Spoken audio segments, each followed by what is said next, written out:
In my opinion, Hizmet represents Islam by walking the walk, not just talking the talk. It's easy to talk. It's easy to throw hadith at someone, or mention an ayah, or do the tamtama.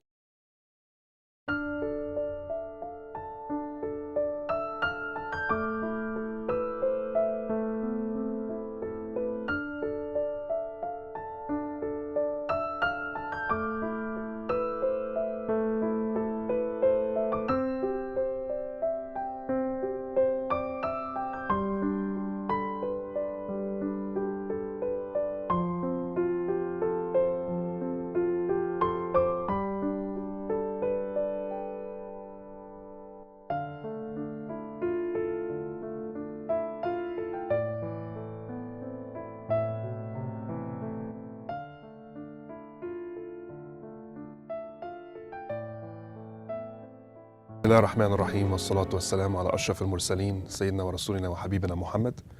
My name is Ahmed Rehab. I'm the Executive Director of the Council on American-Islamic Relations in Chicago, known as CAIR Chicago, and an activist in various areas of social justice, including immigration and refugees, where I sit on the boards of both the Illinois Coalition for Immigrant and Refugee Rights, one of the premier advocacy groups for immigrants in America, and Refugee One, which is one of the larger service groups for refugees in Illinois. The Hizmet Movement, which simply means service, is a movement, not an organization, composed of volunteers, people who choose to be a part of this movement out of their own free will. And that, I think, is the strongest element about this movement, is that people are inspired into it. They're not conscripted. They're not recruited. They are inspired into wanting to be part of this movement, which is a movement for social change through three elements: education, believing that ignorance is the enemy. It isn't a particular group of people. It isn't a particular faith tradition or race. To the contrary, these views are shunned, ignorance being the common enemy of mankind. Poverty is another problem, and so there are groups and charities within the Hizmet that help alleviate suffering that arises from poverty all over the world. And then lastly, dialogue, because basically dialogue shatters the myths that silence creates. And so when we shine the light on each other's faces, we see the features. Instead of living in dark silhouettes and shadows, we begin to understand the realities of who we are through this dialogue. So the Hizmet works in these three areas, in my opinion, top-notch, both in terms of content and aesthetics, whether it's the schools or the charities or the interfaith and global fellowship organizations. Hocaefendi, or Mr. Fethullah Gülen, as he is known, Hocaefendi within the Hizmet, is, in my opinion, one of the most important leaders in the world today. Because his leadership style is so unique, yet so effective. He teaches through example, not through just words or through forcing someone to do something. To the contrary. He inspires people into change. And he does that through living the example himself, which is the prophetic way. The Prophet Muhammad ﷺ, transformed the world through living the values that he preached. Hocaefendi is an enigma of sorts. He's a simple man, he's a modest man, he's a humble man. From his beginnings up until now, he started off helping the students and cleaning their rooms and their beds, and he was a very humble individual. Until today, he still dresses in the same way and has the same personal property, and yet he is at the top of a movement that is changing so many problems in the world, and he hasn't lost his sense of humility. He, I think, is a leader because he changes the individual first. He builds the individual. Most organizations and most movements and most leaders are looking for followers. Hocaefendi is not looking for followers. He's looking to create leaders. Each person becomes a leader in their own life, in their own families, in their own communities. A leader for change, a leader for positive contribution to society.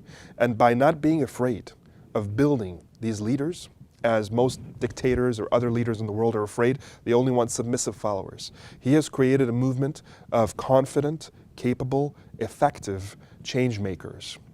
And he has used Islam and the value system of Islam as the motivator. And I think this is a wonderful thing because we don't have too many positive examples, unfortunately, in the world today when it comes to Muslim leadership.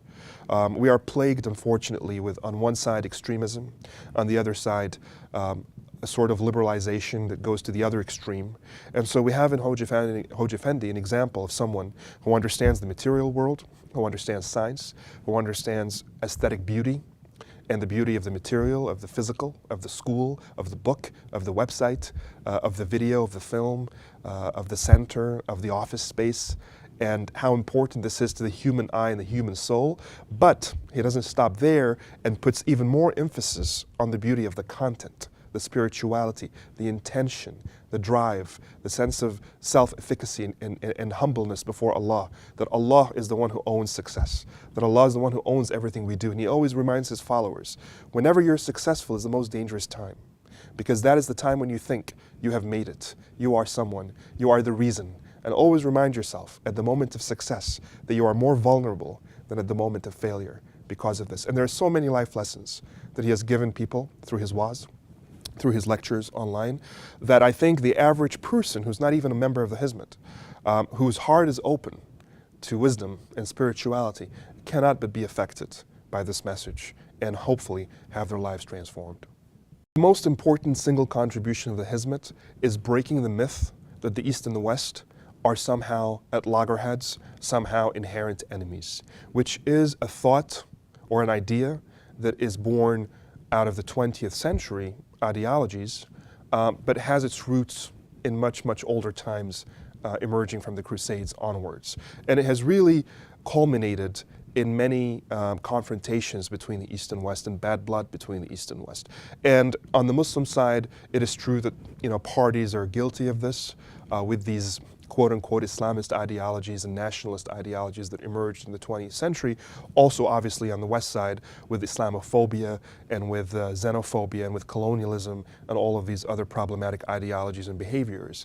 And so this is the sort of world we found ourselves in, this notion that the East is its own animal and the West is its own, and they're completely at odds with each other. Hocaefendi came along, and without losing the Islamic identity, and this is the most important point, remaining authentic, completely authentic in the Islamic tradition and the Islamic scholarship, he was able to reach out and explain and show through dialogue, through education, through interaction, that there's no such thing as a schism between the East and West, that this world is one. Human beings are one. Their problems are one. They cry in the same language. They laugh in the same language.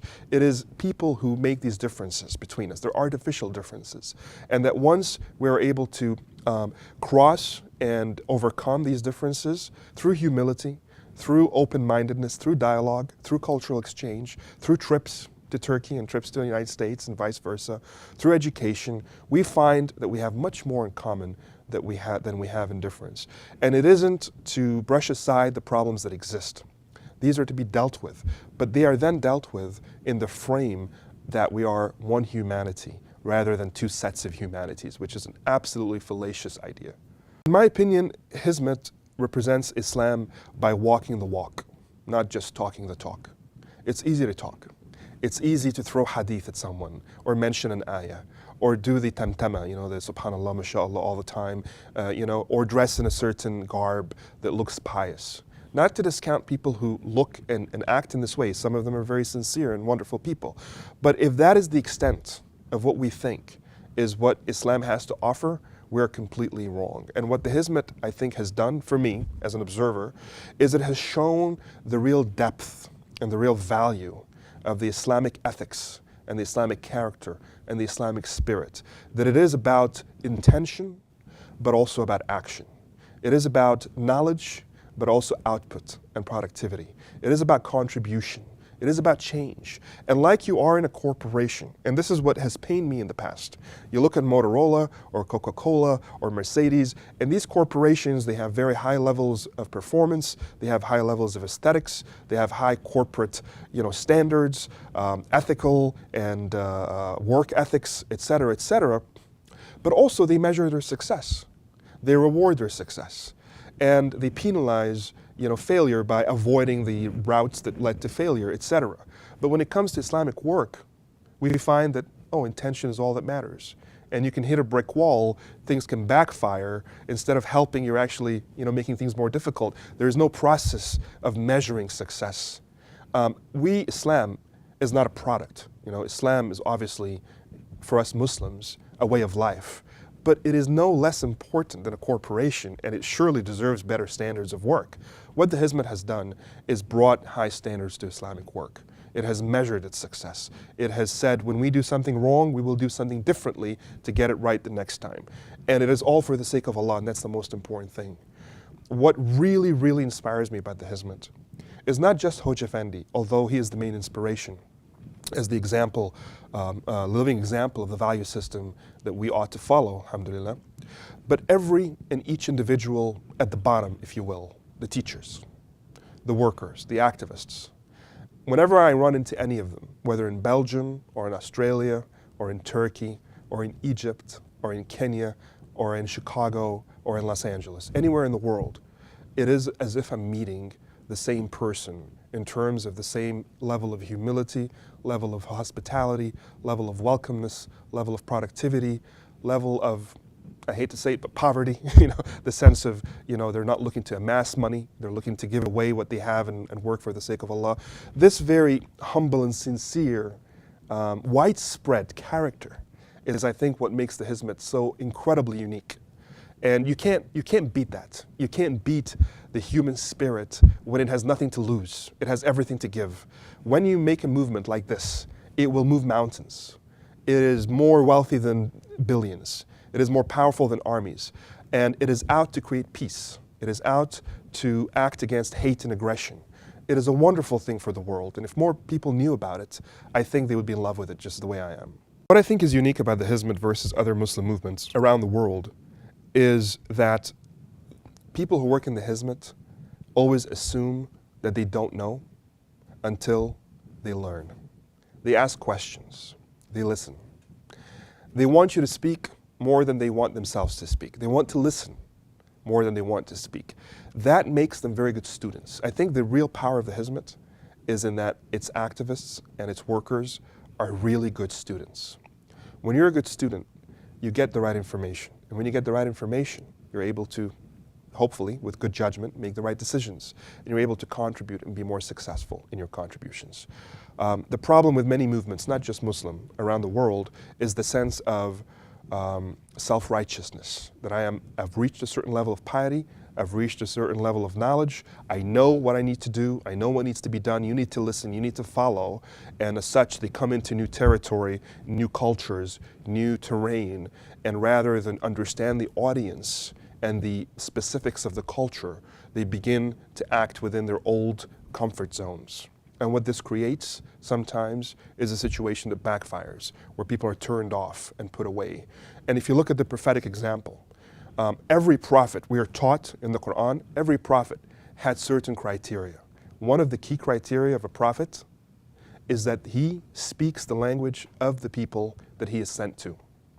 And this doesn't just mean German in Germany, or Japanese in Japan, or Chinese in China, or Arabic in Arabia, but it also means the cultural specifics, the context of the language, the ideas, the politics, the humor, and the social constructs. That needs to be understood. Hizmet is very good at understanding and listening and thinking and analyzing, and not just acting out in the same comfort zones.